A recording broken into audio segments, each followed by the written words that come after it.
Hello, and welcome, ladies and gentlemen of the internet. My name is Mark, and welcome to another episode of the Rogue-a-thon, the series where we play roguelikes from my Steam library while also talking about their design. First, we'll play through a run explaining the game's concepts and mechanics, and then I'll give my overall thoughts on the game's design. This is episode 83, and today we're looking at Hades 2. Oh, Hades 2. Welcome back. You've been missed. Now, I have talked about this game before a little bit on my previous episode of... No, actually, it wasn't an episode. I was playing through the game. I was giving like my first playthrough of Hades 2 for a bit. And I decided to leave that behind, and I've realized that I really did need to sink my teeth into... Is that a correct term? I'm going to say it's a correct term. I really need to sink more hours into this game to really be able to talk about it more thoroughly. And boy, oh boy, do I have a lot to talk about for this game.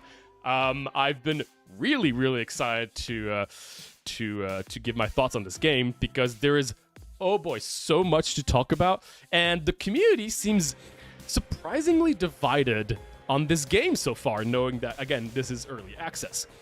With how divided this is, before even getting into anything, I'd be very curious to know anybody's thoughts on the current state of Hades 2, so feel free to comment down below. I'm very curious, because this is a very interesting case for an early access game. And, I just cannot wait to get into it. Let's jump into it straight ahead. And last time that I played this game, once again, was when I was just discovering it for the very first time. I believe I played 3 episodes, 3 streams of this.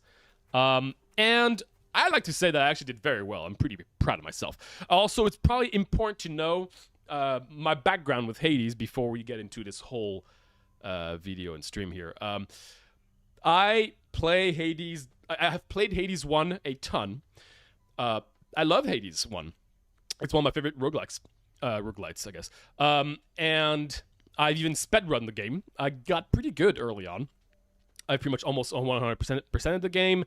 I think I pretty much did 100% it, or I probably skipped things that I just didn't care about too much, and then I just focused more on the speedrunning aspect. But it is, it's one of my favorite roguelites, and it's one of those games I'm most comfortable with in terms of in the roguelike world. So I'm going to be comparing a lot of things to Hades 1 when talking about Hades 2, because I think that's pretty interesting. But I'm also going to be talking about a lot of specific things that are just, from the point of view of a game. Kind of like, talking about a Star Wars movie as a movie instead of whether it's a good movie because it's Star Wars, right? Like, I think it's important to distinguish things as well as comparing things, but I think I'm going to be talking about things separately in that regard. So in Hades 2, you are not playing Zagreus. I'm terrible with names, but you're playing Melody. I'm terrible with names. I like when someone says they're terrible with names that they wish they were as terrible as me.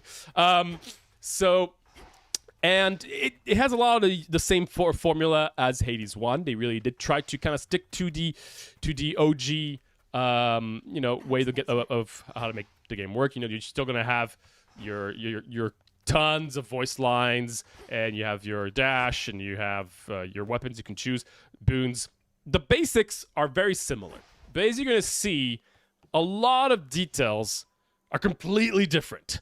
And a lot of the gameplay feels completely different, which is very interesting. Once again, I'm just going to be picking a weapon, and we're just going to do like a normal casual run, as I'll just be explaining a little bit of how the mechanics and the gameplay works. So I'm going to grab big meaty axe. I could do the wand. Those are usually my 2 go-to weapons. I like them quite a bit. Let's do the big meaty wand. I'm going to choose my keepsake, which if you know Hades 1, you're going to know what this is. This is like a little passive thing that you can start off with at the beginning of each run. I'm going to grab this one right now. After choosing a boon, there's a 75% chance of to add another one randomly. Very fun new one they've added. I appreciate that. And these are your heat system, which we're not going to be talking about too much right now. I'm probably just going to reduce this to 0. Heat is just the manual difficulty that you can give yourself, similar to Hades 1. And with that out of the way, let's get to it. Okay, so first off, we've got our first boon. So once again, you get most of your abilities through god boons. I'm assuming you know a lot of Hades about how Hades 1 is. Oh wow, we got an epic to start off with. Your special deals more damage and inflicts hitch, which is going to be a new keyword here. Affected foes take 30% of damage dealt to other affected foes. It's a way to deal like damage to everybody. It's epic, which looks fancy. So let's take it. This is a new god. Oh, and I grabbed this one. Your sprint inflicts hitch on contact with foes. Okay, so we grabbed those two thanks to my keepsake. So the sprint is a new mechanic in Hades 2, where instead of having 2 dashes, you just sprint by holding the space after you sprint. Now, another thing to note, as you might have realized, is that the sprint is pretty slow. Now, for those who are not really into Hades, maybe you won't realize it, but the Hades 1 sprint is much faster. So you kind of have to adjust to that, and that really definitely took a long time to adjust. So right now I'm just using my sprint to deal damage. Oops, I forgot. Because, you know, of that new of that boon that we got. And this is like the little status effect from the boon. Let's see. Boop. Cool. Let me read that thing again, because again, this is a brand new god that I just unlocked recently, actually. Your sprint inflicts hitch on contact with foes and deals damage when it does. Oh, okay, that's why. Yeah, so it only does damage once. But that's pretty good, 60 damage. So I can just run in, do that, and then I can use my special, which I guess doesn't really stack super well, but it's kind of fun. So my axe, by the way, these are my basic attacks. You can see they're insanely slow. And I can't do anything during this animation. During that animation, I am completely stuck. Yeah, that is something to get used to. But I also have my special, which is a block, very useful with such a slow weapon. But if I hold on to it, I charge an attack and a bajoom. That does a big boom. It also uses mana, and mana is a pretty important component to this game that is not in Hades 1. We also have our cast, same as in Hades 1. The cast is always the same, but you can change it depending on the boons that you get. In this case, this cast doesn't actually deal damage. It just stays on the ground, and it immobilizes or slows bigger enemies.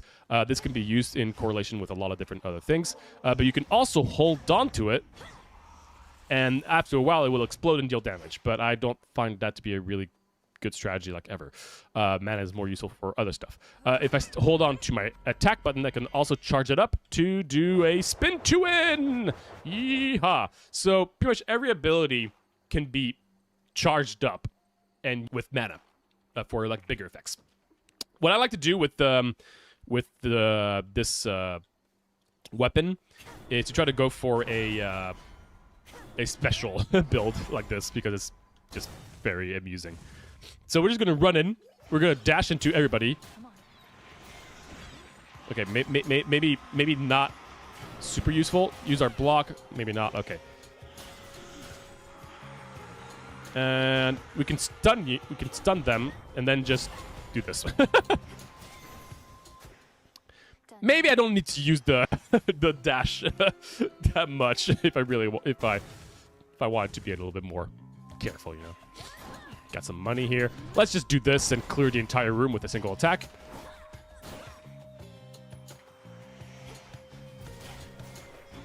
Mana definitely was something that took me quite a while to get used to and to understand. And there's also a few reasons for that, which I'll talk about later on. Oh, fishing! This is my first ever fishing, because I just unlocked the fishing rod. And you might think, oh, I just unlocked the fishing rod. I just got this new god. I probably am not too deep into this game, right? No, I am. I very much am. We'll get into the reason why it takes me so long to do this. Let's fish. Oh, okay, cool. I'm glad we're on the same brain length. Is this the same way as the first game? The trap is set. Oh wow! I actually reacted pretty well to that. Mopper. This looks like a temporary a temp design. Also, yes, we have a frog. That's what I'll say about it. Okay, we've got our first elite enemies. Now, I actually like the way that this game treats elites. Elites are, you know, kind of everywhere in roguelikes. Oh man, these are not good options. Can I alter this into like a? Okay. Yeah, sure. In this game, elites don't have don't necessarily have like completely new movesets. The most interesting part about it is they can't get staggered until their armor is broken. I found that to be a really neat system, to be honest, because, you know, staggering enemies, if every single enemy can be staggered in every game, things get a little boring. I think a lot of games struggle with that. But being able to have certain enemies not be staggered and then knowing which ones these are is a cool feature in my opinion. We're gonna go this path for no particular reason. Oh, I hate this mini boss. I genuinely do not like the. Yeah. Okay. What was this? Okay. So we're gonna. Yeah. We're putting the deal damage to other enemies. So now if I deal damage here, it should take damage, but it doesn't because. You know why it doesn't? Because, like, this enemy is completely immune while it's in that thing. But while I'm not in that thing. Which is just so stupid. I hate this boss. It's not a fun design. It's like the one boss in the game, like mini boss in the game that, man, I do not like. Got a little dance, and now that the armor is broken, it can be staggered, which means you pretty much just swap. I did terribly, by the way, but it doesn't really matter because I'm playing on easy at this point. Shouldn't be. Yeah, no reason why I took that character. Your attacks deal more damage to nearby foes. I mean, man. When you're playing with a huge axe, that's pretty cool, right? Any reward that gives you more max health is better. I don't care about survivability. If I was playing like a harder difficulty. Oh, we got a little guy that's going to be compelled by my frog and give me something. Don't ask. Hey, we got an event. It's going to be the spider event because there's not that many events in the game, so you kind of know which events you're gonna find. I love how my huge axe is it has little hearts. It's pretty. Come on. Boom. Congratulations. Man, that frog did so well. Hi, spider. What is that? An amphibian. Oh! Do get it out of here. Please help me get it out. You don't like my frog? Steady yourself, Arachne. This is Phrynos. Yeah. Come on, it's Phrynos. Let's get some money. So we get armor, and as long as the armor is on me, I get 5 gold every time I leave a location. What do you think? It's greed. Speaking of greed, let's go to the shop. Okay, so let's buy another boon from this god, Hera, Queen of the Olympians. Alright, so after you take damage, inflict your foe with Hicks and deal damage in great measure. Well, we already have so many ways of doing Hitch. Whenever you run out of mana, Prime to restore all of it. No, thank you. Your cast inflict Hitch whenever foes within are slain. Whenever foes within are slain, they damage surrounding foes. I think that's what's more. I mean, all of them are pretty terrible, unfortunately. I want something that would, like, synergize with my Hitch. But I guess we'll do this. Let's grab more mana. You're not particularly close. I know. Melanoid. That's her name. Or something like that. Still. I suck. Until we meet again. You again. Oh! There's blood everywhere. What have you done here? Got here well before you did. Oh. Cleaned up too.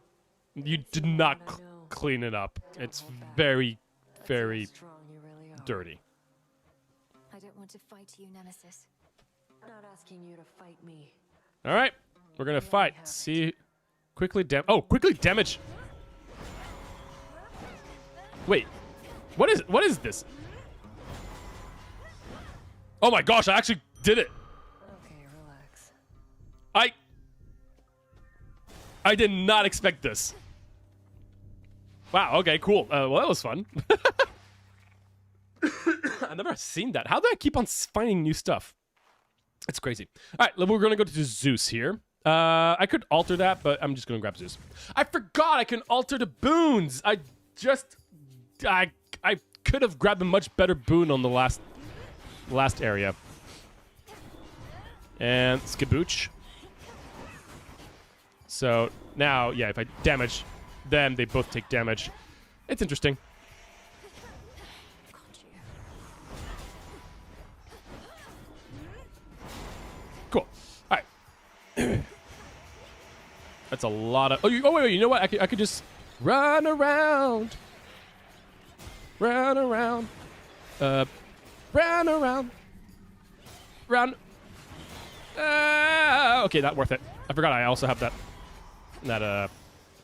armor thing, so I probably don't want to do that. It's kind of stupid decisions. Zeus is pretty good. Whenever you use magic, a random enemy is struck by lightning. That's good with like builds that constantly use magic. I don't do that, so hold cast to aim where the binding circle appears. Foes within it are struck by lightning. That's pretty cool. So I could just do this and go boom, and then there's going to be lightning and that cool hex thing that I grabbed. What's in the well this time? Your next well of Karen item duration will be longer. No, thank you. But ensure the next boon is increasing rarity is pretty good. Which way? So you can immediately see probably if you're used to Hades 1, a lot of just differences straight ahead. You wretches. Like it's well, maybe it's not as obvious as I make it seem to be, because it is just so much slower pace in general. Even though I'm just running around at the speed of sound, got places to go, got to follow my rainbow. But I don't know why this thing activated, but probably because I have the god that works with this. Kind of fun. More fishing. Okay, sorry. I need to concentrate here.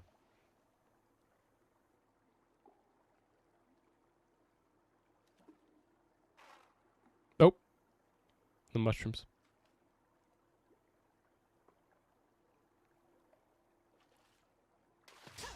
Boom! Oh, Mopper. Probably the rarest fish in the game. Very easy. Okay, let's go grab a hammer. Hammers are pretty good. This is going to alter the weapon that we use in some cool way. So let's see what we can grab here. Okay, your Omega attacks fire ahead of you and deal 80% damage. Interesting. After blocking a foe with your special, deal 50% damage. Your special fires 2 times in succession but cost more magic. Now that sounds fun. So now, With greater strength. kaboom. I like that. We'll keep that. And yeah, now we're right into the boss, I guess. Moper not mapper. Moper not mapper. Oh, sorry. I thought that was Moper. Mapper. Moper. Now for the test. I was trying to read the whole thing. I thought whatever. Still sick. I have an excuse for everything that I do stupid. I'm French and I'm sick. And no, wait. No. I'm not saying that being French means that I do stupid things. It just means that I misunderstand things. Don't mopping about. Like mopping about. Got it. Yeah. Cleaning too. Okay. Anyway, boss time. So she's similar to the first game. She's gonna test us.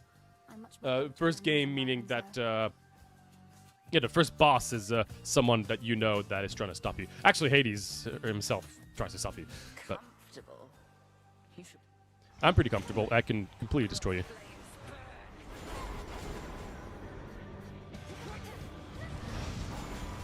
That's not you. I forgot that you could do this phase. Ooh, flower. Looks nice. Okay, I still have 1 armor, and we're gonna keep that armor. I'm out of mana. Ah, you're doing that version. So, oh no, I didn't. Ah, that was stupid of me. Anyway, so similar to Hades 1, one thing that they do in order to try to make bosses feel pretty unique every time is, even though they're the same. Gosh, I'm playing terribly, by the way, but I'm not really focused. Even though they're. Oh, wait. Nope, I don't want to be cursed. I don't want to be cursed.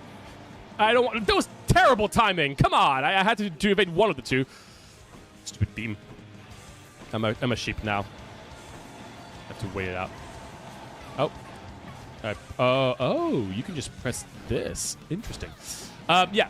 Instead of just having new bosses every time, what they do is that they have the same bosses every time, but they have different movesets every now and then. They're like slight changes, nothing too crazy. In this case, she. Oh, okay. This one. Boom. Okay, it wasn't her. In this case, yeah, she does a little beam attack where she could instead just have like a meteor attack or just a big explosion of things attack. There's a few things she could do. Chronos! I was beginning to think I had successfully dissuaded you. Nope. I'm gonna keep on killing you. Think of the bedraggled. But don't worry, it'll be fun. Okay, so let's change our keepsake. Let's grab the... Let's do the transient embryo. It's kind of fun. This is the chaos one. Chaos is is kind of like the cursed items in most games. And this is her keepsake. And in the original game, it was really simple, but this one's really cool.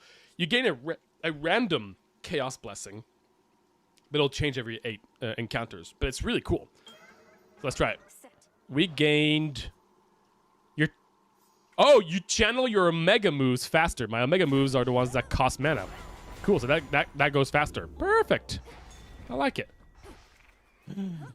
Nonk. Nonk. Nonk. Yay. Grab some stuff, because we do always love crafting in games. At least my feet are clean. At least your feet are clean. Indeed. Countless dead ends. One I way through. have not looked at this in a while. Looks nice.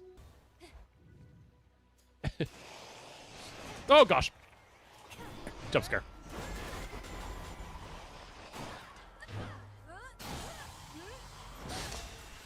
One thing that's kind of neat, especially like on floor 2 and moving forward, are the traps. Now, Hades always has had traps. I'm actually gonna alter this one. Okay, well, I'm gonna take this because it's interesting to talk about. But I feel like they kind of went the next step in this game because they're a lot more impressive. They seem to be much more important too. You know, like this is like a huge thing that explodes. I mean, there are similar things in the first one, but I don't know. I just feel like they're not the same. There's a lot of them everywhere. It can be a little overwhelming at first, but I'd say you could easily keep track of everything. Okay, this is an interesting one. So this is not any kind of boon. This is the moon boon. This replaces calls. Now, calls in the first game were kind of like your ultimate ability, you know? You would be able to get them through through any god, and you would have their particular call. In this instance, instead, you get these gifts of the moon through her. And so you just grab any of them, and then that's going to be your ultimate. And you can upgrade that ultimate throughout the run. So it's very interesting. And I'll definitely be talking about it a bit more later on. Okay, so your Hex restores 15 HP. Your Hex raises the last susceptible foe slain to this encounter to fight for you. Cool. Let's grab this one. That sounds fun. And morphing... I've tried it. It's terrible because it literally doesn't do anything against bosses, and that's really what matters. So it's not terrible, but so we're gonna grab the Night Bloom. I've actually never played with it, this one. And the way you use it is you need to use 60 mana. So it looks like that, by the way. There you go. You got a little friend. I can damage it? There's friendly fire? Wait a minute. I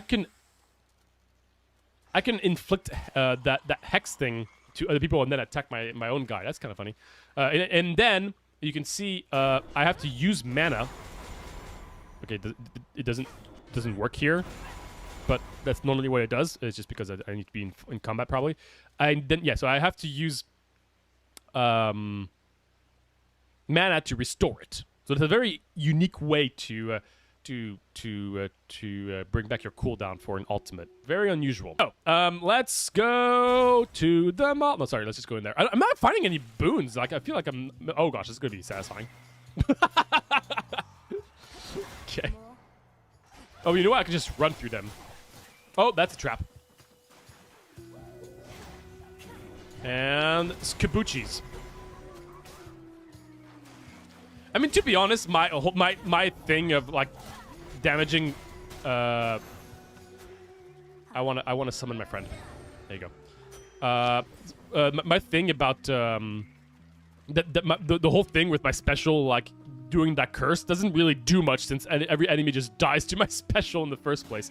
Also, your ultimate goes back to 0 every time you go to a new chamber. So you would think that you can just charge it up now and then like. I could have charged it up now, kept it for the next room, but no, you can't. It goes back to 0 every time.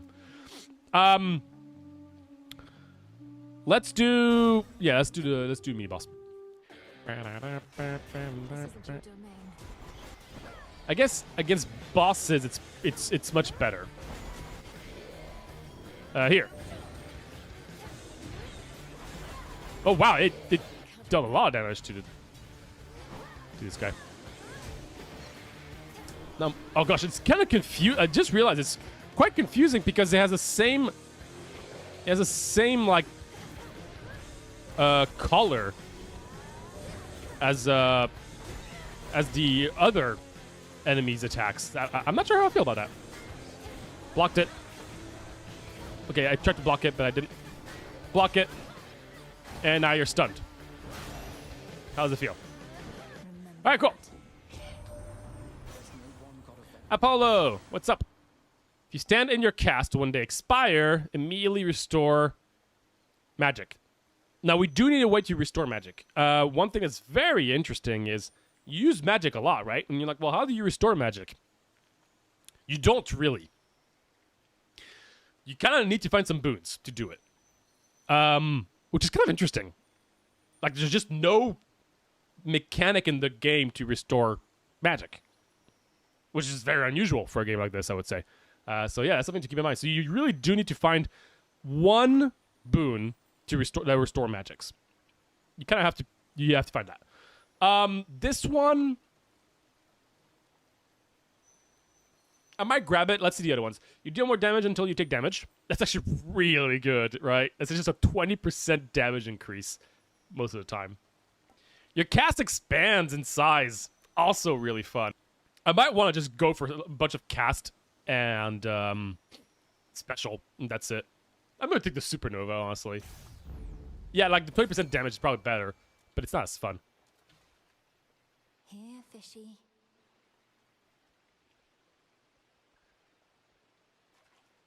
Ah! Ah! Wait. pressing buttons. The trap is set. I pressed buttons. I got scammed.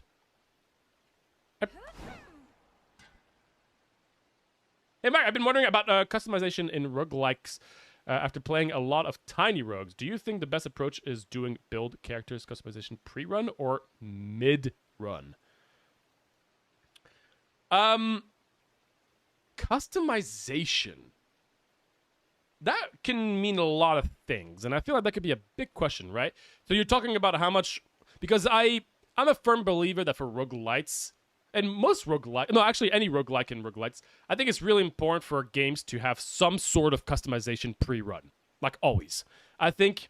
Not always, I shouldn't say that. But I think that's, in my experience, that is a massive thumbs up, because since this is a game where you're going to be, like...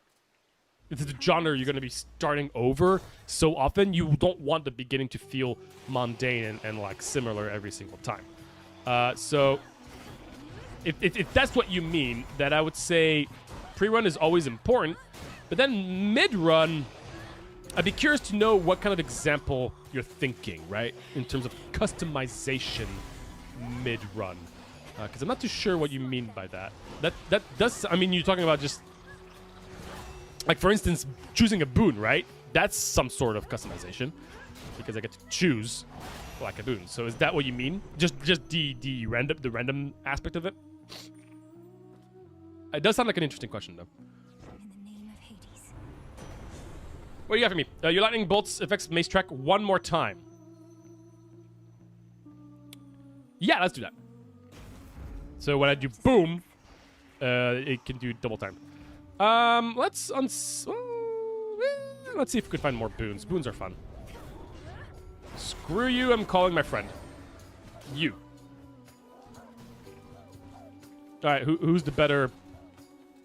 Who's the better guy here? Come on, you got it. Nice, nice, nice. Good job. Okay, I'm just gonna grab the ball.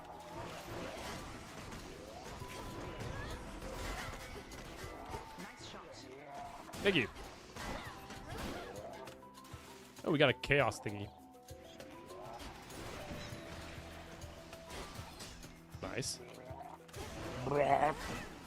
I like the floor 2 vibe overall. It's kind of funny because it's like the opposite of the last. Oh gosh, this weapon is just so satisfying. Like in the first game, it was kind of like all lava, and here it's all water. Also, the boss in this world is awesome. Actually, the bosses in this game are really, really good. I would say I think the first boss is probably the weakest. Everything else after that is really, really, really solid. Hello. You probably know Ares has been buzzing around Olympus recently. One good lightning bolt from Father Zeus would normally take Like in Risk of Rain, you have a bunch of different characters to start with, but you can't change much of what they do in terms of the... Okay, I see. You actively get a bunch of different guns. I think if you looked at a bunch of different games, you might realize that those two can sometimes intertwine depending on the different mechanics and the way the game has been designed. But overall, I would say... I mean, generally, I always think that a mixture of both is probably good. I think it's important at the beginning to have some sort of customization. Now, that doesn't always mean that kind of, like, customization. So to say, hey, Sabora, become a member. Thank you so much, Sabora. You'll have a click on the cookie clicker. Give me one second. But... So I think having something at the beginning of every run is important. That you can choose.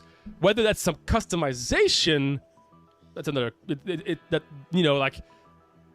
for instance, Warm Snow...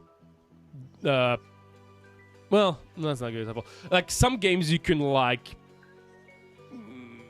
Not change your character, so to say, but you can maybe, like, add some items that you already found to run, but you start with them. Kind of stuff. You could call that customization, I guess. But I think that's really important. And then throughout the run... again, Risk of Rain 2 and Binding of Isaac are two bad examples for anything. Generally, because they both do things that shouldn't work but do work.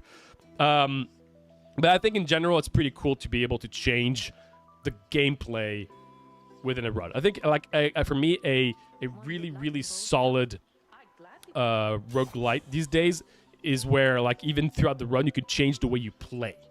I think that's really, really great to be able to do that. That doesn't always apply to every game, but I think that's usually a major thumbs up in my back. After you dash, your Omega moves deal more damage. Oh, wait a minute. That can just one-shot so many creatures. Well, I mean, I'm already one-shotting, but... Wow. Let's take that. Good hunting. Oh, I want to take this. But we gotta go for good old Chaos. I'm not interrupting anything profound. You're not. Good news is Mark is never profound. Wow. Jeez. I never am, right? Never. All right. Thank you so much for becoming a member. You get to choose where you want your click. Do you want a portal? Randomly just saying that. Or would you want an antimatter condenser? Or maybe a grandmother. I mean, who doesn't want a grandmother, right? I mean, so click that portal. You got it. Thanks again, Sabora. Really appreciate it. Hope everybody's doing better than me. All right, Chaos is once again going to be our risk versus reward. Oh, I got a incantation something. Your special deals 40% more damage.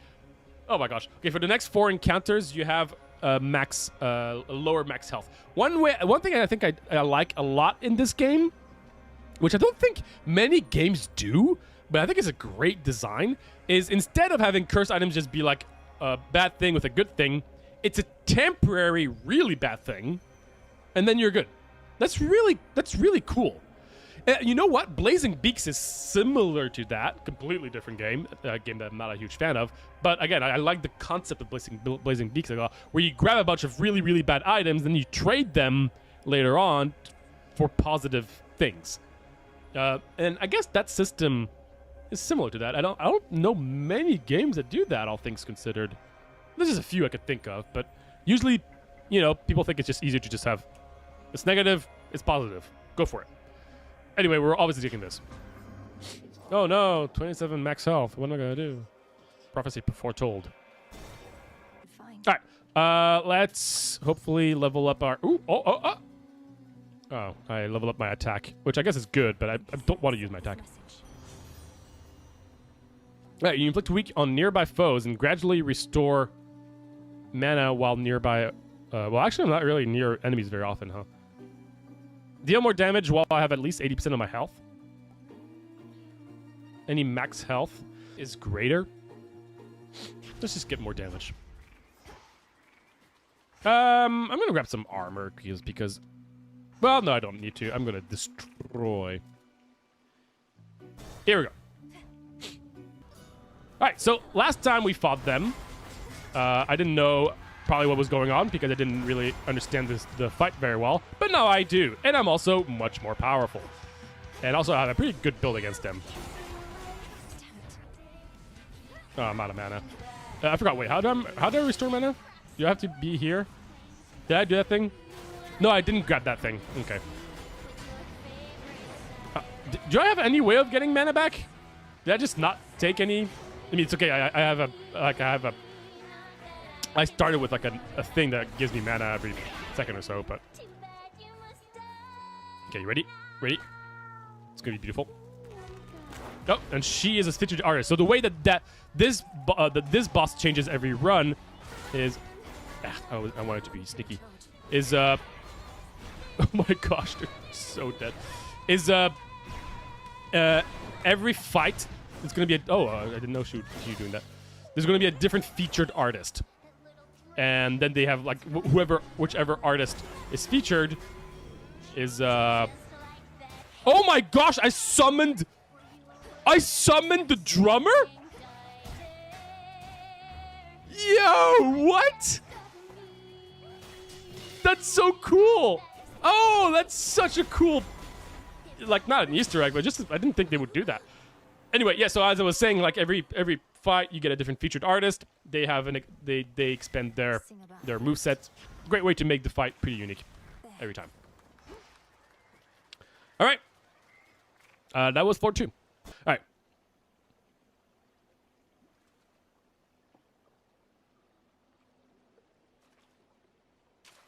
It's over. Oh, Chaton. I was gonna say it wrong, and that time I knew it. All right, so we still have your channel goes faster with the egg. That's cool. Let's change to. What should we change to? Oh, okay. A really, really nice thing I like that I think is so cool that they did. Okay, so I knew they were gonna bring back the way to like the individual gods keepsake from Hades 1, because it would make no sense not to have that. It's just too important. In Hades 1, you could have every single god's keepsake, and the way they would work is they would just increase the chance of finding that particular god, so you can try to cater your run towards like particular gods, which is kind of, I think, is really, really good and probably is always going to be necessary for just this extra little bit of customization. But they also made it so that like it would increase the chance of finding rarer quality boons. And I was wondering what they were going to do for Hades 2, because they, obviously, I really do think they obviously need to bring that back. So were they just going to do the same thing? Not exactly. They brought it back, but instead of increasing the chance of finding higher quality boons, you get a one-time use to just increase any of the boons into a particular rarity, epic, or however high you got your particular boon. I find that to be really cool. It still keeps the original effect of more likely to find this god, but now you just have this one-time use thing to just bump up one boon of your choice. Phenomenal change in my opinion. Really solid thumbs up in my book. But I don't think we're going to be using that right now. So let's just grab more money maybe. Gold purse. I'm going to try to level that up a little bit. Just some money. I don't need this. I'm destroying things so easily. All right, so this world is very interesting. They decide to change the format a little bit, and they made an entire map very differently. Here's almost like it's like not open world. It's open. It's more open. Let me show you. So there's way less rooms, but there's more rewards per room, and it's much larger. It's kind of different. I like it. So this is going to be... And every time you find one of those items, you get a wave of enemies. You got those big roly-polies here.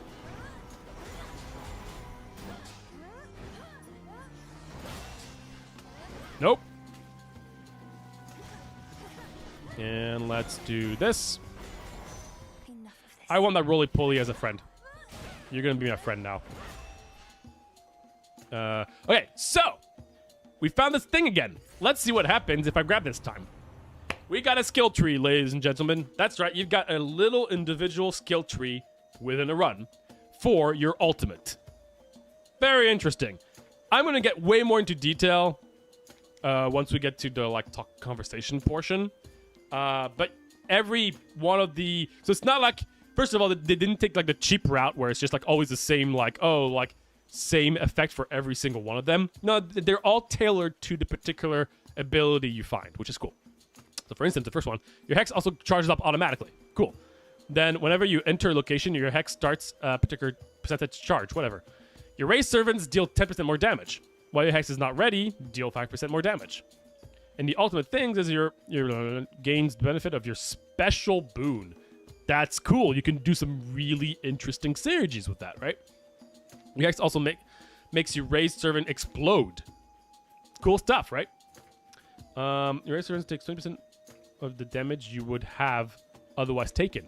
Your raised servants gain any after you take damage effects from your boons. That's really cool too. I'm not doing that right now. Fight for you indefinitely in that location rather than expire. Okay, so your hex is not ready. Deal more 5% more damage. Ladies and gentlemen, we've got a permanent ball friend. And look how happy he is. He's... There you go. Come back. There you go. That's it. Like, we don't need to continue playing the game. We've achieved success. We have a very happy, friendly ball who's just so happy to be with us. Raised from the dead. No! Bali! What are you doing? What are you trying to tell me, buddy? What are you trying to tell me? What are you trying to tell me? Hey, go say hi to your new friend.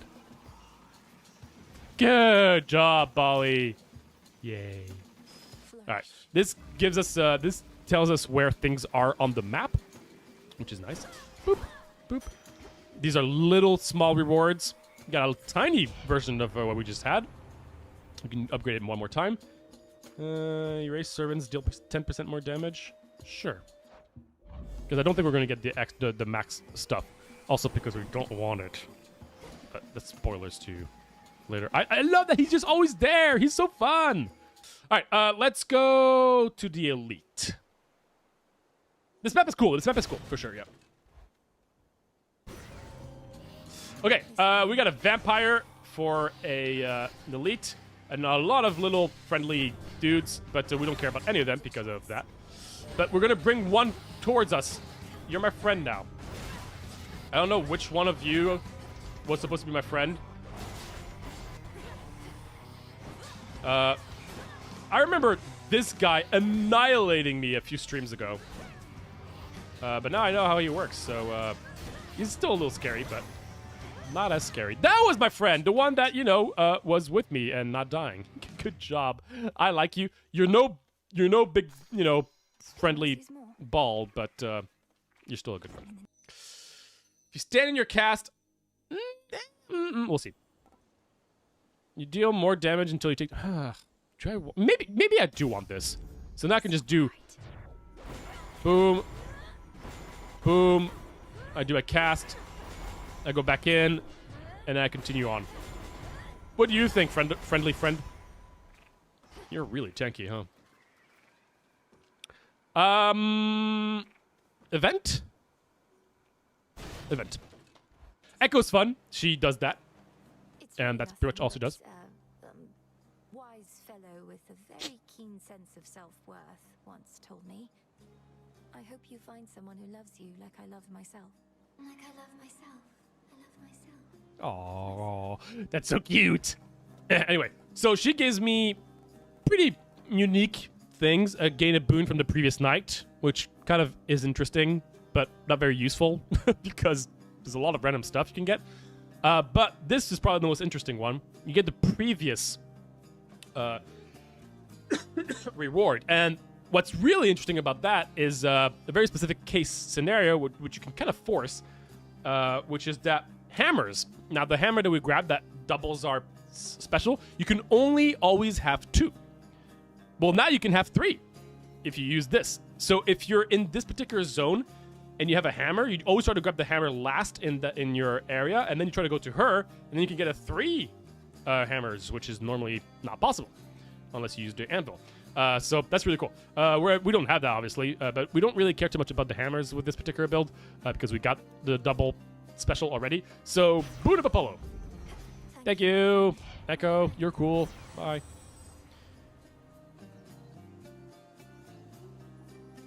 What the?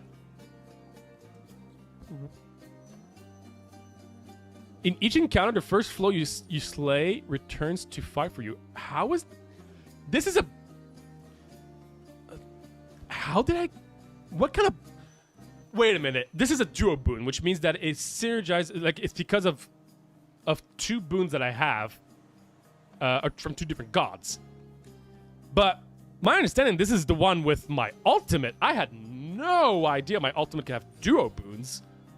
Which, is it just a coincidence? What, is there a way for me to know? Lord of Prophecies, you know, I understand that. Does it tell me how I got to find that? I don't have the book that you have in Hades 1, which I know you can get. I don't have it yet, so that's kind of super fun. Apollo's light. Probably is. I mean, it's got to be from that, right? Let's go. I don't want these. I'm just gonna re-roll. Good. Okay, well that was not worth it. Let's just go there. They've sealed me in.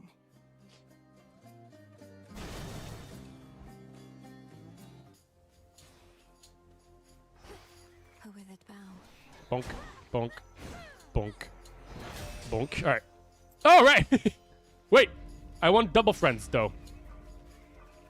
I can duplicate my friends, people. It was said to be impossible. So look at me now, Dad.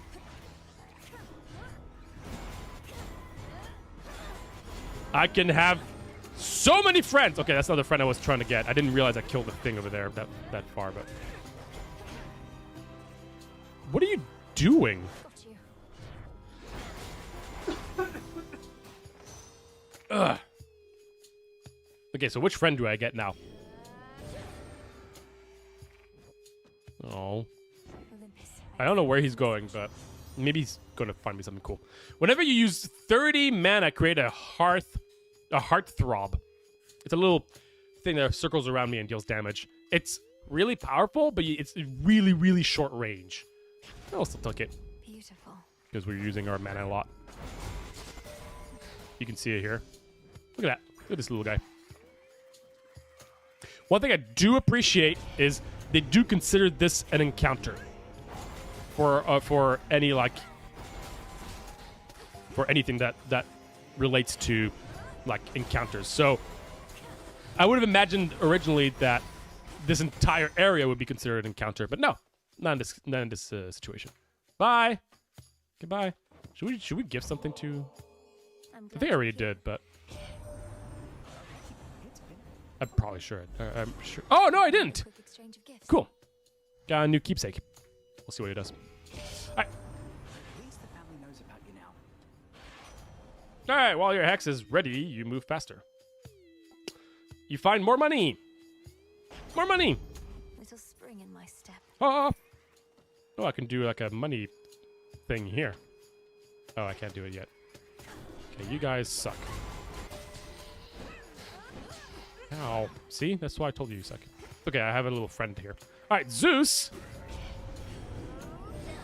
That one again. I do have two friends. Look. They're beautiful. No. Don't tell me they attack each other. Do not tell me they attack each other. I'm going to be so mad. Sorry, I was very distracted. Oh, it's beautiful. Oh, but it died. Oh, yeah, because it's at the end of the encounter for the boon. Oh, I'm sorry. Your friend. It's okay. He'll be back. Yeah, you can have a new friend. Ah, I'm sorry. Oh God, that's very threatening, though. You okay there? In a hurry? Jeez, gosh, settle down, buddy. Oh, okay. Infusions are interesting. Infusions, every boon, as you can see, has a little icon. And these little icons don't serve any purpose until you find infusions. And each god can have an infusion boon. So depending on how many of these icons you get a certain benefit. In this case, while you have this, you can never deal less than the limit of damage. And that doesn't matter for us because we only deal massive damage, so that doesn't matter. These are bad, so I'm going to reroll. The fates won't mind. I don't want that again. After you take damage, whenever you use this, these are the things. I'm going to reroll again. Okay, fine. I guess there's only these boons left. Gosh. Yeah, sure. Whenever I take damage, if that ever happens, right? The might of the heavens. Are you just going to... Get out, I think. You know what? You're going to help me for this particular thing here. Oh, and now you're not there. No, that's you're not the right one. Oh, there you go. Jeez. Took you a second. They're gone. Bye. Alright, cool. Safekeeping. Get some money. And now we can move on, and we're gonna grab our last hammer before the boss. Or should we do this instead? Because we have a lot of money. Let's do this. Yes, the friendo run. What are those big steps there? Probably Good nothing evening, to worry about. In the name of Hades. Zeus! Oh, right. I don't want Zeus. You give me this same useless stuff. Sure.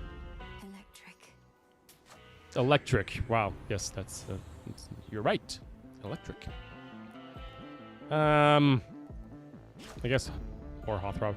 So the idea is, yeah, you kind of run out of boons pretty quickly, but you're trying to find duo boons. I don't have the book to really try to strategize what kind of duo boons I want to do, but once you get really into the game, that's kind of what you want to do eventually. But you are going to find a lot of the same boons, but there's a lot of different gods, so you know it's okay. I suck. I'm still a little sick, and I'm French. I'm pretty sure this is where I've never gone that far on stream. Spoiler alert, I'm getting further than this. Alright, so this is Big Doggo. Big Doggo is a bit mean to us. Oh, I can't. Oh, oops, that was the wrong move.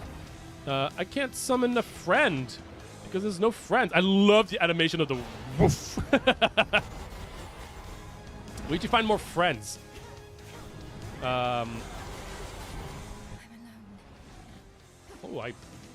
these are like I did that so badly, by the way. That was so poorly timed. And big friend. Well, I need to restore my. I don't know who's whom. I'm just gonna trust the one that's doing better. I suck. I shouldn't have done that. All right. So yeah, with this boss just does a lot of big damages. So you really want to be careful with not doing what I've been doing so far, which is take a lot of damage. And usually you can kind of predict a lot of the attacks fairly consistently. I've just not been playing particularly well. It's okay. Doesn't really matter. Oh my gosh!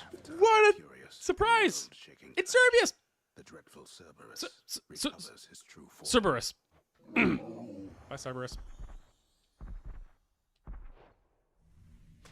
Of course, every game needs a fishing Now minigame. be at peace again. All right, we're getting to the final area. This is the final area. Let's grab the fountain. Restores 20% more HP, but more importantly, makes one random common boon of mine. Might as well. Epic. Also, what is this? You move, strike, and channel 20% faster for the next 200 seconds. That's kind of cool. That's pretty good, actually, huh? But we're gonna take this, and That's good. it's gonna make my quick buck better.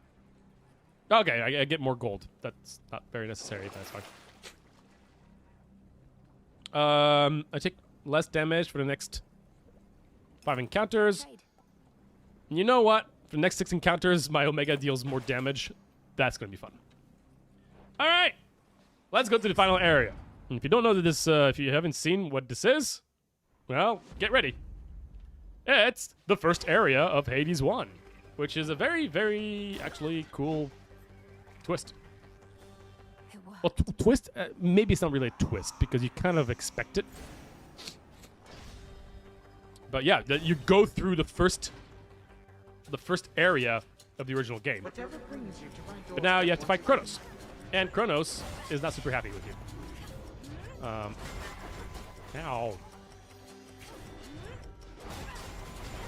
Oh, that's my friend. You got your little rat friend there. Well, he's not this huge friend. Well, you know what? No, he is a friend. Look at that.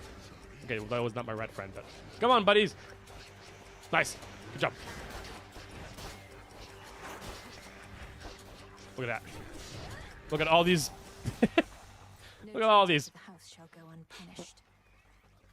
Okay. Let's go to the event. Now, this event is pretty unique. There's only one event in this area. Who is it? Serious? Cerberus. Look who it is. It's freaking Hades. You actually get to find Hades here. How fares Olympus in all this? Being trapped within this chamber, it is Which kind of blew my mind. And the armies of Kronos are besieging the mountain. not a pretty. He gives us some pretty cool unique abilities you could find. In this instance, none of these are super interesting. But I do need this for like a quest. In your confrontation with Kronos, he takes more damage. Restore 1 HP defensive thing. Last grab more damage for each spent death defiance. It's pretty terrible, but I'm going to need to use it eventually. So let's do it. That's probably going to make me, get my prophecy fulfilled. And can I pet him? Three-headed Cerberus. Permits non-approach, neither him nor his master. Interesting. I'm still gonna try. Okay. Oh, I'm sorry. I don't know if that's gonna be like similar to. It would be hilarious if they made it so it's in the last patch of the early access that you can pet Sirius. It would be funny.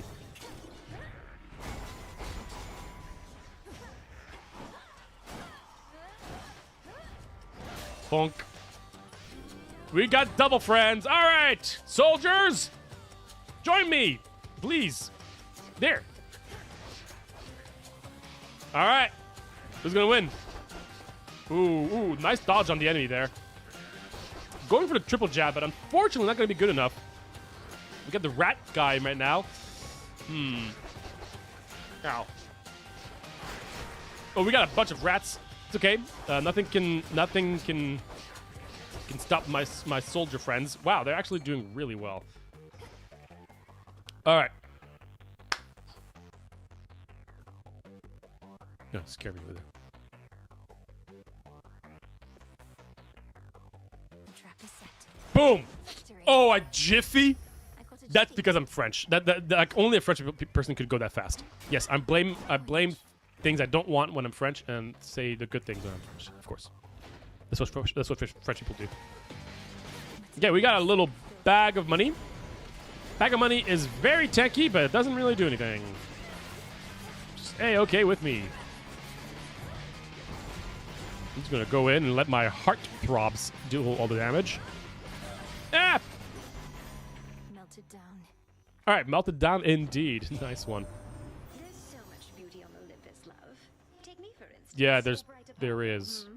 Your cousin, is he not? I dare I'm just say gonna. I see it. I'm just gonna. Duoboon. All right, Duoboon. What do we got? Whenever you create heartthrobs, create 2 more. Sure, why not? Don't really use it, but it's kind of cool. Can I get my friendly bag with me? Oh, you are huge.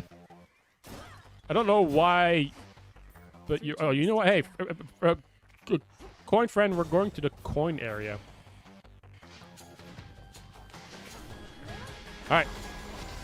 I like these guys. So, oh, you know what? No. I want these guys. All right, now you're my friend. Woo! Well, that was insanely fast. What the hell? All right, well, whatever. Oh, where's my money? Oh, there's my money. Did you steal my money? Is that what's going on? Oh no, but I've got some flowers. Right, let's go down here. All right, friends. Go ahead. Go. Nice. Ow. Ow. Wait. Do these guys create rats for me? Oh, also, yeah, if you remember from the first game, there's still some skulls as well. I don't know which ones are which.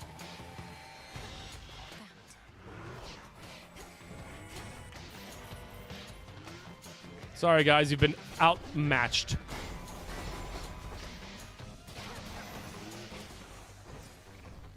You're cool.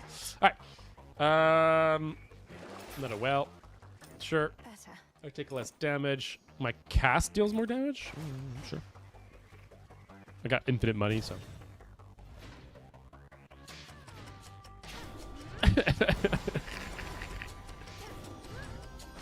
These guys suck, but I guess they'll be my friend. They're little hourglasses. They do these really, like, how am I supposed to invite that? Huh? It's okay. The answer is to be a professional gamer like me. But what they do is that when they die, they explode into this little thing, which stuns you.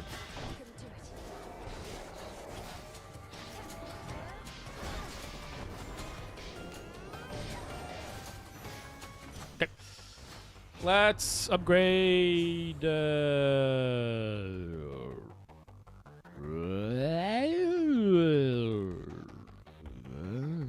My attacks? Sure. Theoretically, that's really good, but... Look at him. He's so happy. He's dancing. Lovely.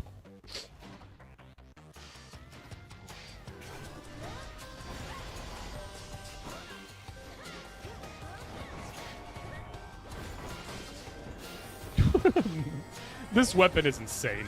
Oh, I got this. Oh, shit, I need to get away from here. Yep, that's going to do that. I hate that trap. Okay. Your special destroys armor. That's kind of useless for the boss. So let's just grab that. I've never tried it. Let's see what it looks like. Will you through anything? Can I cancel it though? Like, can I do other things? No, I can't. Right? Yeah. That's doesn't look great. 2 more chambers.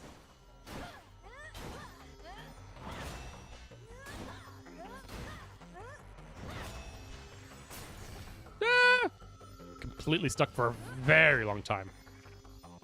You can make the final boss minions your friends too. Yes, you can. I'm pretty sure of that. Intrigued by the game giving you crazy amount of rewards in this zone. Way more interesting that way. Well, I don't think they're giving you that many rewards. To be honest, I mean, the thing is, differently than in the first game. The first game you had to randomly pick, like you had a choice of like 5 doors to pick from, and you could do all of them, or you could just try one and hope that it is the correct one. Also, I don't know if you recognize one of those guys. That was a mob from the first area, from the very first area, just like this area. The big muscle guy. He's back. He's still pretty easy, honestly. Yeah, so in this case, you can choose to proceed, like down to you go from 5 to 0. Or you can sometimes have some rooms that give some pretty big rewards. It's 2 different ways of doing it. You still have to go through 5 rooms. It's just kind of up to you whether you want to take like little shortcuts on the way.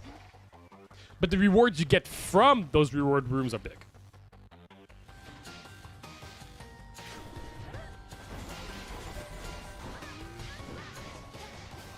It doesn't use Roman numerals correctly.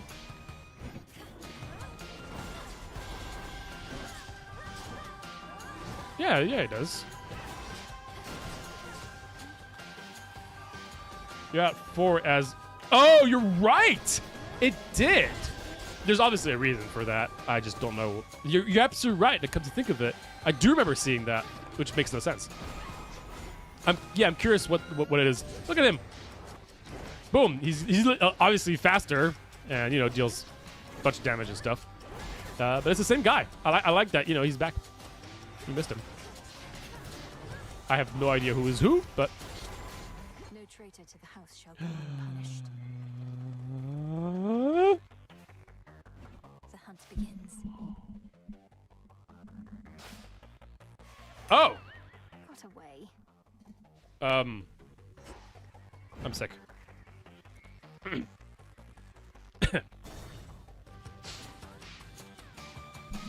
house. All right. Final To you, my lord. little spot here.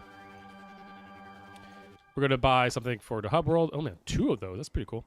Olympus, accept this message. Okay. Your boons become heroic, then lose rarity every 8 encounters. Oh, it's the opposite of the frost one, where it increases the boon rarity in time.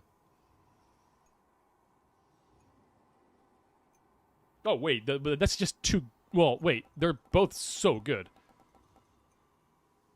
Random boons affected would be like, which boons could it affect? It could affect so many good boons. Let's do this, and then we'll grab this one from the next one, right? Right. Yeah. Now let's see what we got. Double strike and lightning lance. Your lightning bolts effects may strike one more time, and your cast to aim. Okay, well that was not great, but it's okay. This one. All right, now give me the one that. No, give me the other one here. There we go. Epic. Perfect. So now let's see. Oh, that's perfect. Let's eat some sandwiches because we're hungry. And there we go. Now the door is not fully rendered, as you can see, and you can't go through it yet. So how do you get in? That's right. Through the water. No. There's definitely a lore or a very good reason. They're really good with their history and lore. Kronos, he's sitting I thought all the on our Cosmic dad's Gods chair. opposed you openly, but you persuaded Stupid Eris Kronos. of all creatures to your side. I'm owed credit for a great many things, my girl, Pfft. but not for any I'm gonna such take control of your alliance with rat Shrike. friends. They're gonna be my rat friends. Rat friends! Let's go over there. Let's have a talk. Come here. You're gonna be my first rat friend, and you're gonna be my second rat friend.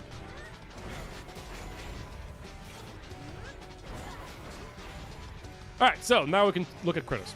So Kronos has a few attacks. He swipes his axe. He has a big boomerang thing. Every time he swings something, he kind of like... Oh, more friends coming. Oh, more rat friends? Oh, you just all want to be part of the new team. I get it.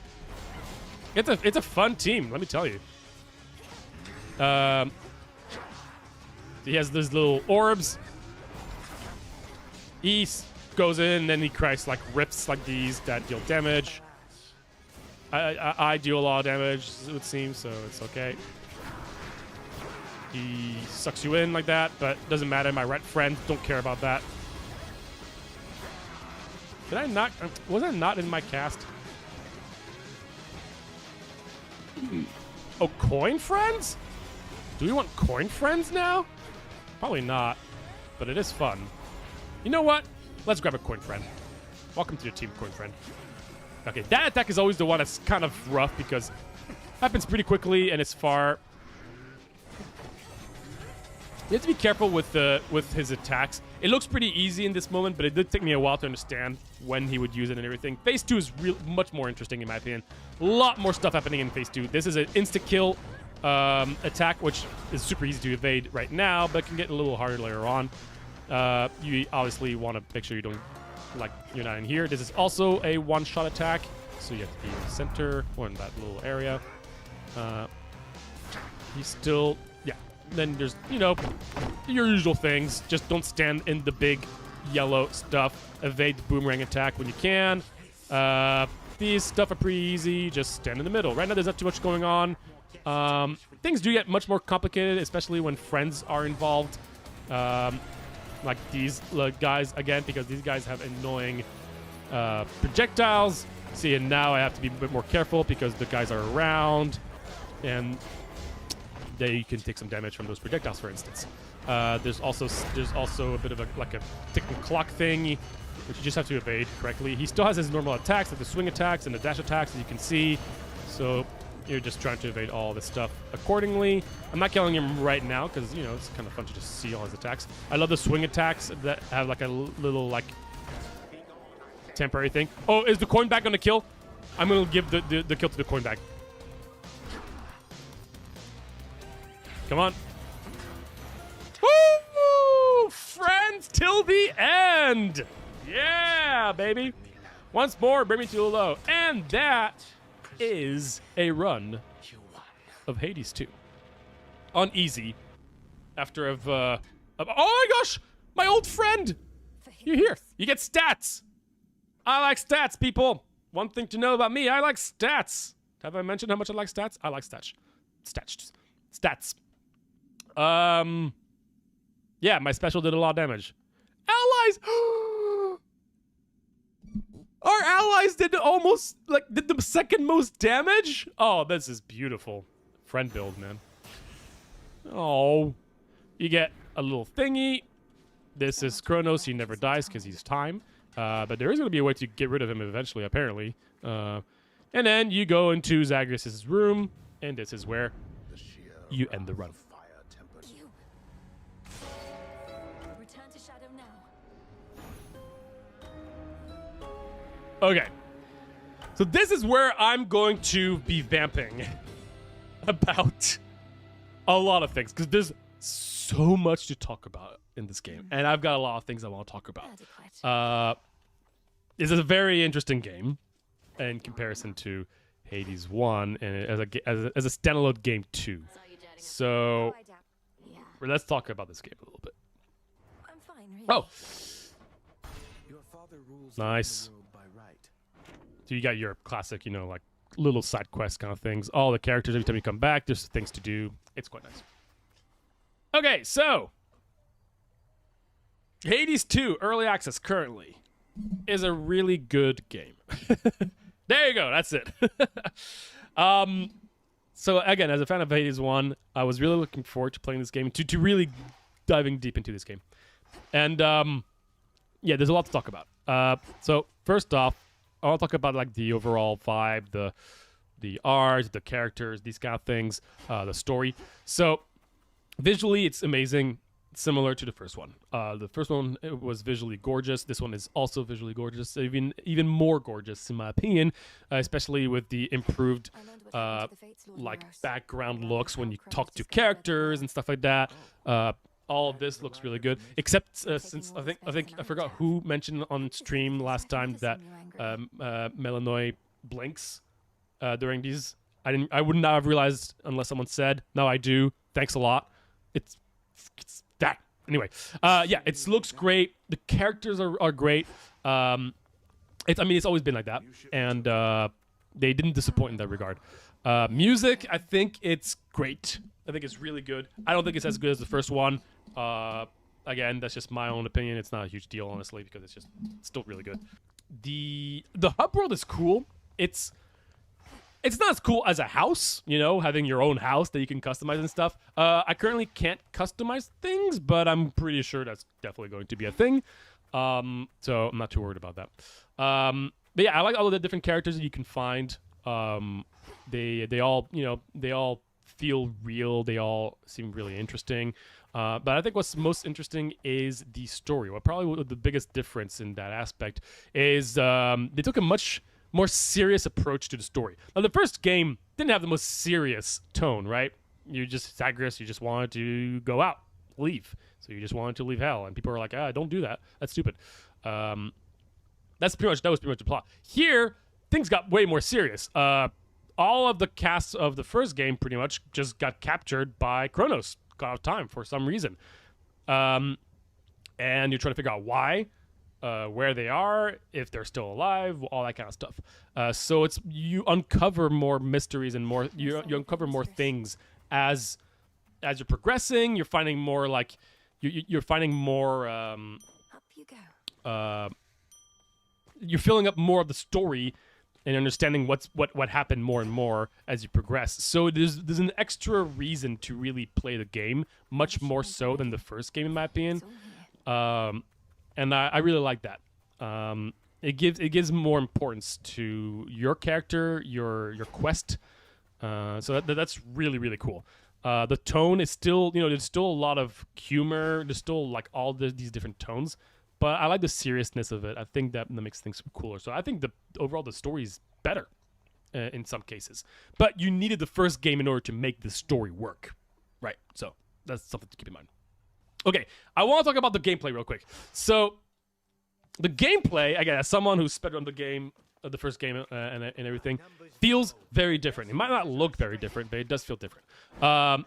Weapons are slower, slightly slower, and you just can't as easily just spam things continuously, which is good. I think that's a very nice thing. I would say sometimes the movement is a little stiff. Even after all this time, when you dash, you come out of a dash, it doesn't feel as comfortable as the first game. The pacing was a bit faster in the first game. I liked it more as a speedrunner. No, that's no surprise. And even though I've only played like, this is maybe like my 23rd run, which is a lot, all things considered. I'm still getting used to it sometimes because some weapons really, really need you to get comfortable with their playstyle in order to get to be good with them. If you look at the actual like weapon like move list, you're gonna realize there's a lot more stuff than in the first game. That's because once again, you have your normal attack, you've got your special attack from the weapon, you've got your cast. But you can also charge all of them. And other than the cast, all the other charges are completely unique. And that is pretty cool. That gives more things to do with your weapons, which is great. The mana system, I'm a bit split on. I don't think it's a bad system. I don't think it's something they should change. Because there's a lot of work into it and it works quite well. The thing is, this is where things get a little interesting. The mana is cool, but it feels like sometimes it doesn't really matter, or it really does. There's no in between. There's never a moment where I feel like I'm trying to balance having the right amount of mana, which is kind of fun. You're like trying to manage your mana. It's either I don't have any mana and it's like whatever, or I have infinite mana and it doesn't really matter. Which I guess maybe that's what they were going for. Maybe. Which is fine. It's interesting. It's almost like ammo, right? But yeah. So I guess I'll leave it to there because there's more to talk about that relates to mana later on.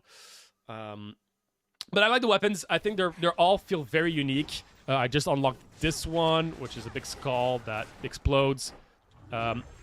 Also, something to note is I still have not had the different aspects of the weapons. I know there are different aspects of the weapons, same as Hades 1, where you can modify the weapons even further into making them more unique individually by upgrading them prior to the run.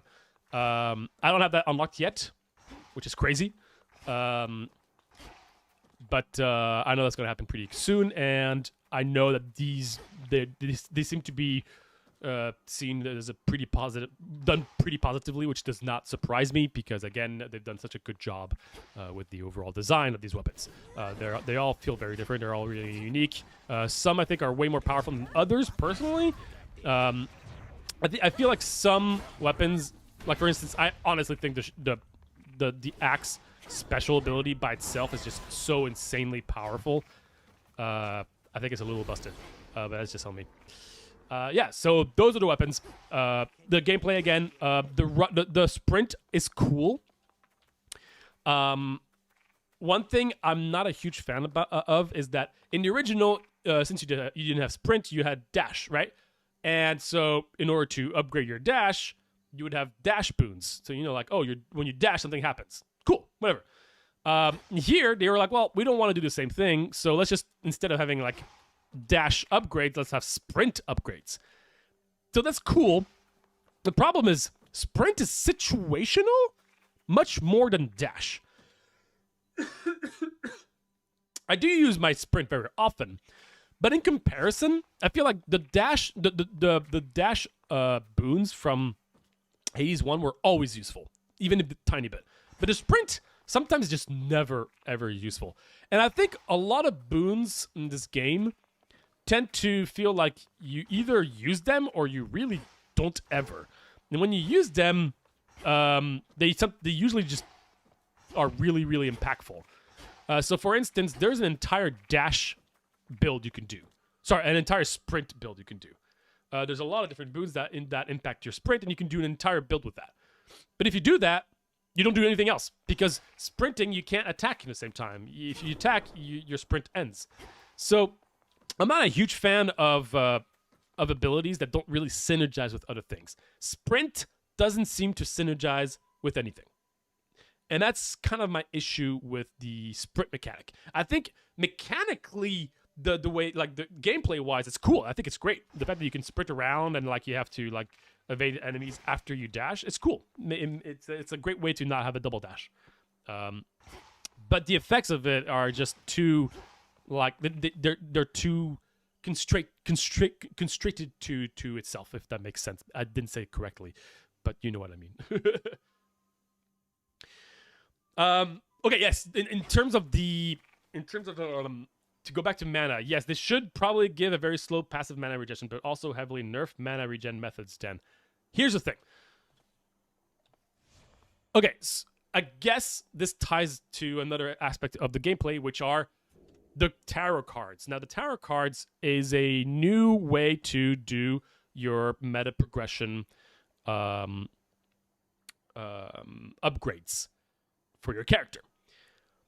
There are some big ups and some pretty interesting things about it. I wouldn't say downs necessarily. I think overall it's much more interesting than the mirror, and I think everybody agrees on this. So you've got a bunch of mirrors, and they all have different costs, and you have a certain amount of that you can equip. So I can currently equip 29 grasp. Each card costs a certain amount. You try to get a certain... You just try to get up to 29, or 30 is the max, but 30 is getting 30 is a lot. So you can kind of customize your own little build, which is really interesting. These cards are insanely powerful.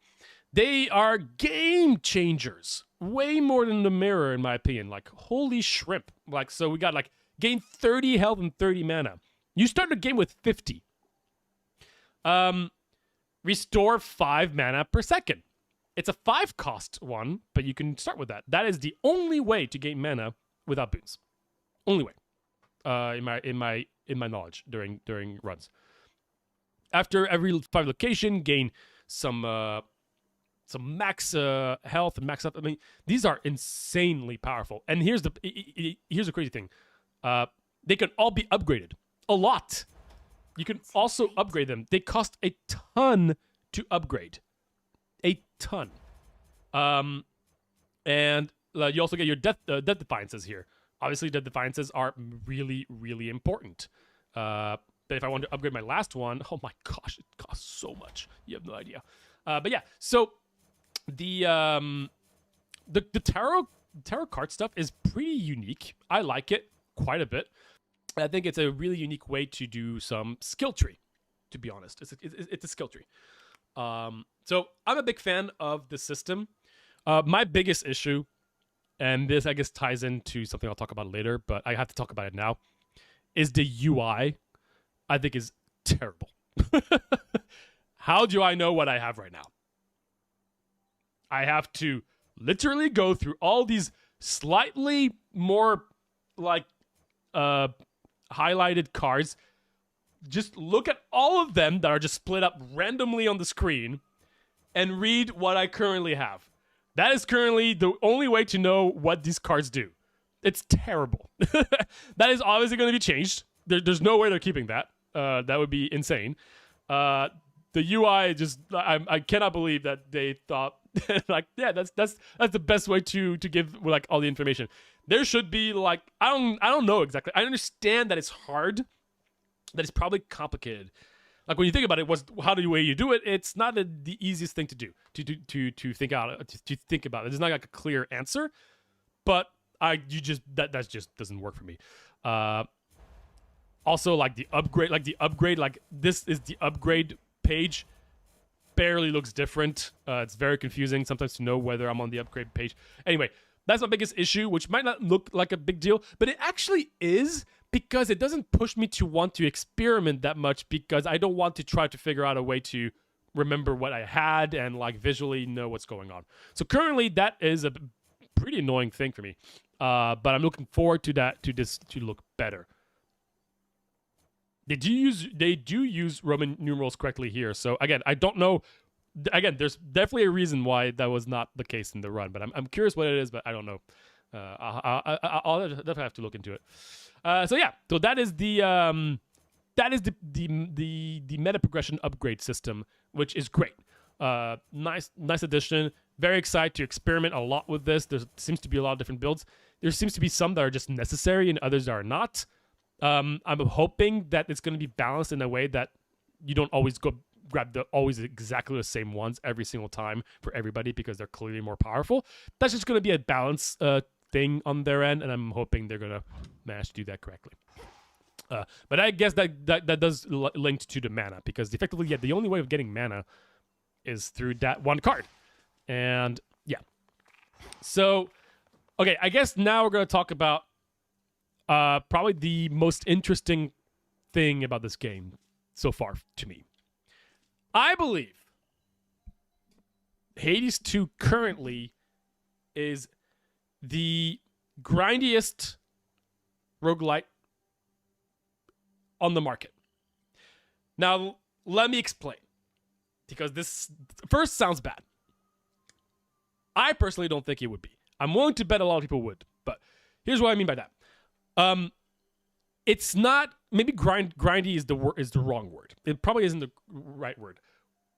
It's super unique because what they do is, since the game is so focused on story and like just the adventure of it all, they really, really made everything take a ton of time to acquire. And all the upgrades, all these unlockables take forever to get. That's why this entire time I've been saying that I still don't have that, or first time trying it, which is crazy because I've been putting many, many, many hours into this game. Many hours. I've played a lot of roguelikes, and I believe this is the one that really took me the longest to get things that I consider are mid-game. Now, some might not like this. At first, it does not sound like a good thing. But I would say usually this is not a good thing, and I would not recommend developers to take this example. The reason why I think it kind of works here is because they are actually keeping players invested the entire time, because you're constantly discovering new things along the way. A lot of games that have the word grind usually means you're doing the same thing over and over again, so I guess that wasn't the right word. But in this case, you are restarting the run constantly, and you're not getting to the final boss because you start really weak. Oh my gosh, you start weak. But there's always surprises along the way. You're always going to getting new weapons at the right time, getting new really interesting lore things, new events. And again, this is all early access, by the way, right? Keepsakes you unlock later. You have, I mean, in terms of the content, this game should not be in early. Like, the fact that this is early access is insane. You have seeds you can plant. A lot of seeds. They all do different things for different things. You have a lot of different characters. You can give gifts. A lot of different gifts. You can even give, you can even have, like, baths with some of them, and then things get kind of interesting. You can go in here, and then you have a bunch of, like, crazy different, like, permanent additions to the game. You can have you can like spawn new content within runs throughout all the things that you can purchase by acquiring certain things within the run. So like I wasn't able to get like the little Rise of Stygian wells early on, but I had to buy for it. I could sorry, I thought the game crashed for a second. Being able to spawn unique rooms in certain areas, blah blah blah. Those little trees that guided me in that third world. All these I had to acquire, and I had to grind. But that being said, every single run you would always come back. There would always be something you could buy, pretty much. So it made sure that even though it took a while to do a lot of things, you would always probably unlock something to keep the game fresh every time. There are just so many different like things to buy and to invest in. I'm gonna buy all this stuff. Why not? You know, that kind of stuff. There's a lot of different tools and a lot of different items, a lot of different seeds and stuff. It can get a little overwhelming, but the game is like, don't worry about it. Don't worry about what you have in your inventory. Just look at whether you can buy stuff or not. I say that because you can't even look at your inventory. I still to this day I don't know how to look at my inventory. I feel like I'm going crazy. Like I feel like I'm missing something because I can't believe that I still can't find. Like I'm struggling to figure out where to find all my stuff. There we go. Jeez. Okay. So you can see all like it. Okay, that was just me, by the way. But I knew there was a button, but it's okay. It's I. Can we just edit this out live? Never mind. Anyway, so yeah, you got a lot of stuff as you can see, a ton of things, but it doesn't really matter too much. This just shows that there's a lot of content, and it doesn't make you feel like you don't get lost with the amount of stuff you have. It doesn't really matter, if that makes sense. But yeah, the game is incredibly slow in that regard, but the game still feels fresh, and there's always things to do. So yeah. Okay, I want to talk about really quickly like a few things that I'm not a huge fan of. That are hoping going to change. So those are going to be like all my pretty big no-nos for the game. First thing, back to the meta progression thing. Things are slow. That's cool for me, but there was one really annoying thing that we actually realized when we were playing it on stream. Now I don't know how annoying that is going to be for other people because I know that I'm much more comfortable at these kind of games than most people that play Hades 2. But since the game is really trying to slow the player down, they kind of force the player to not be able to reach Chronos in a very cheap way.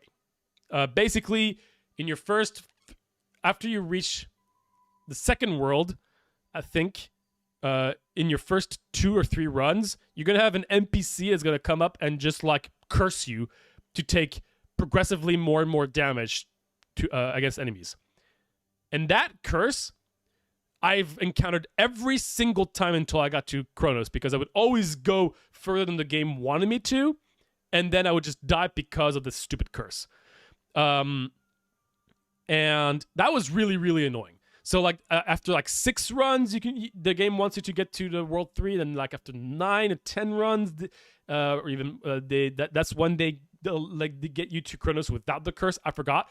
But every single time I've beaten Chronos, the run after I have gotten to the limit of not getting that curse. That was really frustrating to me. I understand they don't want players to beat Chronos on the first try, which is almost impossible with how hard it is to do without Arcana cards anyway. But even so, they're really, really trying to, stretch the story as much as possible, which I understand. I get it, but just that was not the right way of doing it for me. For me, I would rather have the game kill me through like lore after a boss than do that. So yeah, that was not fun for me. Second thing, okay, that little the lunar thing, the lunar god, right? The lunar god, I don't think is great design. Okay, well, actually, the first big reason is the fact that it doesn't synergize with anything. I don't like things that don't synergize with your build. So for like, there was nothing I could really like the one I had actually was more synergetic, but some of them are just like do a big explosion or like do a laser beam.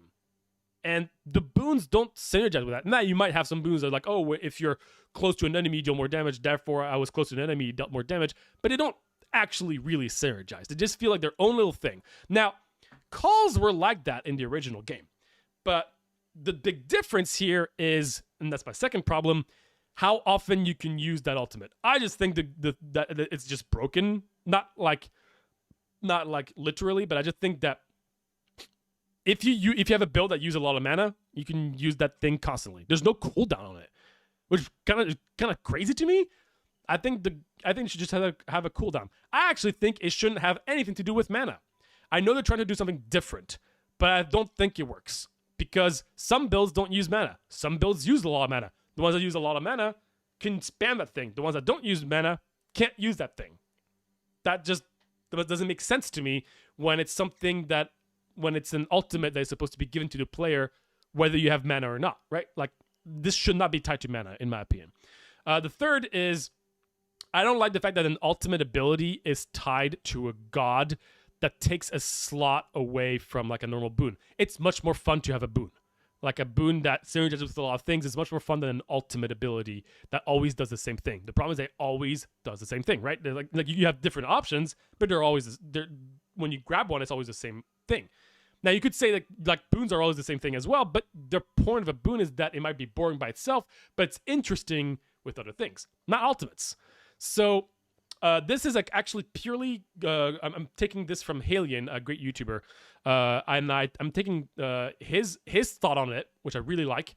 Was what if you get that boon, like you get that goddess every single time you beat a boss, right? So the first time you beat a boss, you will guarantee to get it. The second boss, you'll guarantee to get the upgrade, because I think the upgrade stuff is cool, though. The upgrade stuff is cool. And then the third boss, you get upgrade again. So that means you're always guaranteed to have the ultimate and that it's not going to take a spot away from something else. Because having to lose a cool synergetic boon because you want to take an ultimate that always does the same thing, not fun. So yeah, the lunar stuff I don't think is super interesting. And finally, my final like issue I'll get through the room somehow. is going to be linked to the UI again. I think the UI is just not great in mostly the Arcana card. I think I already talked about it. That was mostly a big thing. But even in the Heat thing, like if you looked at the first Heat window in Hades 1, it was much clearer. You knew what was going on. Here, you kind of have to click once again to know what you're grabbing. You have to always hover over everything. That, for me, is not great. So, yeah. Those are really, like, my few, like, minor... Well, not minor, like, my few big issues. But all of them can be changed. The lunar thing is probably going to be the most complicated to change. But those really were my biggest issues with Hades 2 so far. The one game I've seen that did the no... you aren't supposed to be going this far gimmick well was Inscription. Absolutely. Because the way to progress was through pure story things, like understanding but Inscription again does its own thing, you know. All right, the final topic is an interesting one. It's a very interesting one. Now, kind of like circling back to what you said, I love Hades, and once I beat the final boss, you're done. Well, I'm fine. I think that's totally fine to do. The biggest surprise they dropped on everybody was, I don't know if you've realized this, there's another path up there. Now, where does that take you? That's a new world with new enemies and a new run. This is the surface. Now, we were just doing a run in like down there. You can do a run in the surface, and it's a brand new game. That blew people away. Now, you only unlock this way, way later. But that is crazy. And I am worried about it. So I think everybody's kind of excited about it. I'm pretty excited about it too, but I'm also slightly worried about it myself, just because I like having a roguelike run feel like it can go anywhere. Right? Like, Binding of Isaac, there's a lot of different paths within the run itself, right? But you never know what to expect. Things can go crazy, right? Ravita, one of my favorite roguelikes, there's only one path, but so many things can happen during it that, you know, it always feels unique. Now, my only concern with this is that there's only a certain amount that you can put work into a game, right? So, did they really make it so that both paths are really, really, really well, have enough content and are really perfectly designed in a way that they feel unique every time? Because a lot of times, that's not the case. Now, if it wasn't Hades, I would probably just think it's a bad idea. And I would just say most of the time for developers, don't do that. Focus your attention on like a path that it can take. Like within that path, you can have variation, but don't completely change like from A to Z. Like that's just crazy. That's unthinkable to do that. There are very, very few games can do that. And this game is trying to do it. So I'm just going to be worried that, you know, what if one path is just way more fun than the other and nobody goes on the other one? And that's like so much work. So much work. Like that's what we're going to be doing before finishing the stream. I'm going to show this other path because it's crazy. There's so much stuff. New bosses. Everything's different. Everything. And I'm just, you know, there's just only a certain amount that developers can put into a game. So we'll see what happens in its full release. Currently, it's not fully done. There's only 3 worlds, which is already pretty cool. And they're cool. They're great. I haven't fully thought about how much I like it. But it's going to be interesting to see where it goes. I'm definitely worried about it, but I'm also quite excited about it. Because I think it's going to be attached very well to the lore and the story. And I think that's really going to be the biggest thing, is that it's going to be really cool for the story. But yeah, that was definitely something very interesting. We'll have to see where things go with that later on. But so far, it's cool. I admit, it's cool. And also, like, the bosses are completely different. And just overall, I just want to say the bosses are really, really good in this game. If I had to compare Chronos to Hades, I feel like Chronos is more interesting. I wish Chronos' attacks were like where you can see it in advance a little bit. Like, I don't care. Like, I can evade the attacks. But I feel like it would be cool to just have like, right, because he just goes like, yeah. Like he does have like a little moment of like, you know, he's doing an attack, but you don't know what he's doing unless you're used to the attack. I kind of wish it would just be like a little flash, like that shows the arc of the weapon, because a lot of bosses have that, but for some reason Chronos doesn't. And if you look at Hades has that. When Hades is about to swing, you can see the trajectory of its attack. I don't know why they didn't do that with Chronos. I feel like that would have been nice to have, personally. And I'm not saying that because he's too hard. Again, like I can consistently kill him now without ever losing, so that's cool. But I just think it'd be better, personally, for the game. But yeah, Chronos' first phase is pretty boring. Chronos' second phase is really cool, though. Really, really, really like Chronos' second phase. So yeah, that was boss stuff. Generally, when people try to make 2 games in one, it doesn't end good. Exactly. 100%. But this is Supergiant, so we'll see. If there's only a few companies that I can say, okay, good luck, without actually being too scared. That splits into others versus 2 starting path. Yeah, I prefer the Isaac method. Yeah, because most games do that. There are ways to make it work. Yeah, it's definitely risky. They should have added all this to the original path, but only after you beat the final boss. Yeah, it's interesting. I mean, of course, you can't access the path for a while, but yeah. No, I like there's some different ways of doing it. Anyway, there you go. That was my rant. If anyone, if anyone have any interests of the interesting thoughts or like things they want to bring up of their own, feel free to comment in the comments below, because I think this is a very interesting conversation, especially in the case of Hades 2 early access. I'd be curious to hear your thoughts on Hades 2, and that's about it.